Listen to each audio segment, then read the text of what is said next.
cada persona que fue víctima de la corrupción en México. No, vamos con lo de más bien es con lo de los magistrados, ¿no? Lo de los magistrados. Me dieron por acá otro artículo que se refiere al gasto de los magistrados a nivel nacional, de los jueces, de los recortes que debe de haber, o ponerlo a debate por lo menos. Carlos, buenos días, ¿cómo estás? Luis Alberto, bien, ¿y tú? Bien también. ¿De qué se trata tu análisis que presentaste en Milenio la semana Pues pasada? mira, ve, fíjate, uno de los temas aquí que creo que es importante poner en la mesa es que la impunidad en el caso de México, somos el cuarto país con los niveles más altos en todo el mundo y el primero en el continente. Pero el problema central es que normalmente le exigimos a las autoridades, pero ¿dónde queda el Poder Judicial en la responsabilidad que tiene en ese tema? Y normalmente la gente, pues digo, deja lejos a los jueces, especialmente porque son los que menos rinden cuentas y más alejados están perdón, del ciudadano. Entonces, por eso es importante aquí poner el dedo en la llaga y decir dónde está el Poder Judicial con esos niveles de impunidad que tenemos en el país. Adelante. Entonces, ¿por dónde está? Sí, mira, aquí el tema es ¿cuánto nos cuesta el Poder Judicial? Por ¿Cuánto nos ejemplo, cuesta? en, Sí. en el último año de Peña Nieto, el Poder Judicial de la Federación le cuesta al país, porque todavía estamos en este año, 71,366 millones de pesos, que es 53% más que en 2013. Aquí el tema, ¿71,300 qué, perdón? 71,366 millones de pesos, que es 53% más que en 2013. Aquí el tema, digo, y es bastante grave, ¿no? Por ejemplo, cuando el presidente electo López Obrador llegó y dijo, bueno, vamos a hacer una política de austeridad, los primeros en saltar fueron los del Poder Judicial. Pero aquí, ¿cuánto gana cada ministro de la Suprema Corte, por ejemplo? Gana 269,215 pesos al mes, y a eso hay que sumarle 444,380 pesos de prima vacacional, más 554,000 de pago por riesgo. Y entonces, en total, cada ministro de la Suprema Corte gana 4,229,000 pesos. Pero entonces aquí es, bueno, Al año. sí, al año.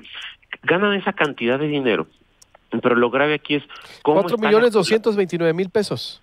4,229,000 pesos. Ujú. Entonces aquí lo grave es, bueno, con esa cantidad de dinero tendrías que tener resultados muy, muy, muy considerables en lo que es de la justicia en México. Pero lo grave aquí es que, por ejemplo, tú cuando te pones a ver, en México, por ejemplo, se denuncian 6 de cada 100 delitos. Y de estos 6 delitos de cada 100, solo el 3% de las carpetas de investigación iniciadas llegan a sentencia condenatoria. Entonces, aquí cuando te pones a ver qué resultados está dando el Poder Judicial en México, pues son resultados muy mediocres. Sobre todo porque uno de los problemas principales de México y uno de los lastres que tenemos es la impunidad, pero entonces el ciudadano solamente le reclama a la autoridad, pero ¿dónde queda el Poder Judicial en con esta responsabilidad, no? ¿Tú qué propones entonces? ¿Que se Mírame, le, aquí, que se sí, le meta perdón. tijera? No tanto que se le meta tijera, pero sobre todo, uno, que empiecen a rendir cuentas. Porque mira, no sé si recuerdes hace 10 años, por ejemplo, cuando empezó todo el tema del nuevo sistema de justicia penal, eh, digo, se anunció con bombo y platillo, pero el problema es que no ha cuajado el nuevo sistema penal. Por ejemplo, en casi la mitad de los estados se resuelve menos de un delito de cada 100. Entonces, pero además muchas veces llegan a decir, bueno, no hay presupuesto. Pero bueno, pongámoslo muy concreto, ¿no? El gobierno de Estados Unidos, a través de la iniciativa Mérida, bajó 242 millones de dólares para la transición precisamente al sistema de justicia penal. De 2000 a 2012 se destinaron 14,599 millones de pesos en recursos federales para los estados, para este tema, pero los resultados han sido mínimos. Y lo más preocupante de todo esto es cuando tú te pones a ver qué está pasando con el sistema penal, no funciona. Pero lo más grave de esto es dónde quedan las víctimas. Porque, por ejemplo, para 2016, solo hubo 23% el número de asesores jurídicos para atender a estas víctimas, pero lo grave es, digo, puedes decir, bueno, tal vez no afecta tanto, pero para darnos una mejor idea, cada asesor tendría que haber atendido para las 24 millones de víctimas que hubo en 2017, cada asesor tendría que haber acompañado por lo menos a 25,000 personas victimizadas. Entonces, ¿qué está pasando con el sistema judicial en México, no? Totalmente, es decir, pues sin justicia ni resultados, como titulaste por acá. Entonces, pese a que hemos bajado entonces a través de la iniciativa Mérida 242 millones de dólares para la transición al sistema de justicia penal y del 2012 y del 2012 a 2016 se destinaron 14.599 millones de pesos en recursos federales a los estados, pero con pocos resultados, lo dice el INCO.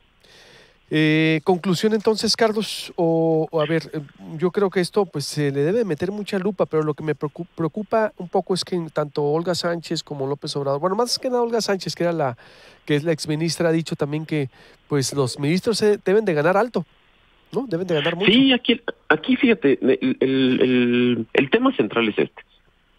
Fíjate, yo cuando viví en Alemania hace unos años, los propios responsables del transporte en Berlín decidieron no subirse los sueldos para ayudar a la comunidad, a los propios ciudadanos, porque la ciudad estaba quebrada. Evidentemente era anticonstitucional, lo mismo que en este caso los jueces bajarse el sueldo, ¿no? Pero los transportistas en Berlín dijeron, ¿saben qué? Vamos a apoyar al ciudadano porque nuestros sueldos no tienen que subir nuestros sueldos para apoyar al ciudadano, perdón. Y así estuvieron por varios años. Y era anticonstitucional, pero era moralmente correcto. Aquí los jueces llegan y dicen lo contrario, ¿no? Sabemos que tenemos un país con una deuda altísima, que ya le hemos platicado, de 10 billones de pesos, y los jueces que dicen, no nos toques el sueldo. Lo grave aquí es que, por ejemplo, tú cuando te pones a ver qué está pasando con los resultados del Poder Judicial y los sueldos que tienen, es que no concuerdan por ese lado, porque por ejemplo tú te pones a ver, un delincuente en México sabe que no importa que pase, es muy poco probable que le vaya mal y que lo juzguen y que además que acabe en la cárcel, ¿no? ¿Y por qué vemos este tema? El número de encarcelados por homicidio en averiguaciones previas bajó de 27.5% a 17.09% en 2 años. Entonces, mientras que el primer semestre del 2018 se cometieron 28.889 homicidios. De estos 2/3 fueron dolosos. Pero aquí lo grave, para julio se batió el récord de asesinatos en un solo mes. ¿Qué nos quiere decir esto? Que los malos resultados del Poder Judicial se traducen en que más gente se siente tranquila para delinquir. Entonces, aquí es cuando dices, bueno, por un tema personal, tú deberías de ver, si mis resultados son malos, entonces, ¿a qué tengo derecho? En este caso es lo mismo, ¿no? Porque no es solamente, por ejemplo, lo que hacen las autoridades por medio de la fiscalía, por medio de las fiscalías, pero también qué está haciendo el Poder Judicial para terminar con la gran impunidad que tenemos en México. Y ahí nos dejan mucho que deber. Sin duda alguna. Pues te agradezco mucho, Carlos Guízar, como siempre, y estaremos ahí en contacto contigo. Sin justicia ni resultados. Perdón, muchas gracias y gracias a tu auditorio. Gracias, Carlos Guízar, el maestro en políticas públicas. Te agradezco mucho la información. Le recuerdo, suscríbase al canal de YouTube de Proyecto Puente para que usted nos vea a cualquier hora del día. Suscríbase a la campanita, nos puede ver desde su casa, de 6 a 9 hora Hermosillo, de 8 a 11 hora de la Ciudad de México. Baje la aplicación para su teléfono celular en la Apple Store para iPhone, en Android, en Google Play para Android, para que usted esté informado todo el día. Suscríbase también en la Facebook, en la fanpage de Facebook. Estamos en nuestra matriz proyectopuente.com.mx por todas partes. En proyectopuente.com.mx el portal amanece muy bien trabajado como siempre por Eli Campbell, el equipo de Proyecto Puente. ¿Qué tanto influyó su renuncia de gobernación el caso de Manuel Bartlett como parte del gabinete ampliado de Andrés Manuel? Porque Tatiana Cloutier no va a asumir como subsecretaria de Derechos Humanos y de Participación Ciudadana, va a tomar la diputación de Morena, y contra las cuerdas Alejandro Sánchez del Excelsior dice la renuncia de Tatiana Cloutier de Participación Ciudadana a este puesto